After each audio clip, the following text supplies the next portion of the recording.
सर्वसामान्यांच्या हक्कासाठी नेहमीच लढा देणाऱ्या आणि त्यांच्या समस्यांना वाचा फोडणाऱ्या नाशिक लोकशाही न्यूजला नुकतेच 3 वर्ष पूर्ण झाले आहे। आपल्या दर्शकांना अचूक आणि वेळोवेळी नाशिकमध्ये घडणाऱ्या घटनांची माहिती गेल्या 3 वर्षांपासून नाशिक लोकशाही न्यूज वृत्तवाहिनी देत आहे। नाशिकमधील नागरिकांना विश्वसनीय आणि निपक्षपातीपणे बातम्या देण्याचं कार्य वृत्तवाहिनीच्या माध्यमातून नेहमीच होत असते आणि यापुढेही होत राहील। त्यावेळी पत्रकार पदवीधर कोर्स संचालक कृतिका मराठे यांनी नाशिक लोकशाही न्यूज वृत्तवाहिनीला शुभेच्छा दिल्या। नाशिक लोकशाही न्यूजच्या 3ऱ्या वर्धापन दिनानिमित्त हार्दिक शुभेच्छा। नाशिकच्या पत्रकारिता क्षेत्रामधील एक नवीन जनजागृती आणण्यासाठी नाशिक लोकशाही न्यूजने पत्रकारिता क्षेत्रात आणि चॅनलमध्ये पदार्पण केले आणि आज बघता 3 वर्ष पूर्ण केलेत त्यांनी। चॅनल चालवणं ही खूप अवघड गोष्ट आहे।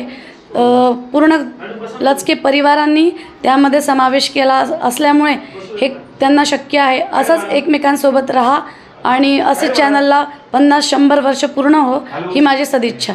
वृत्तसंकलन विभाग, नाशिक लोकशाही न्यूज, नाशिक।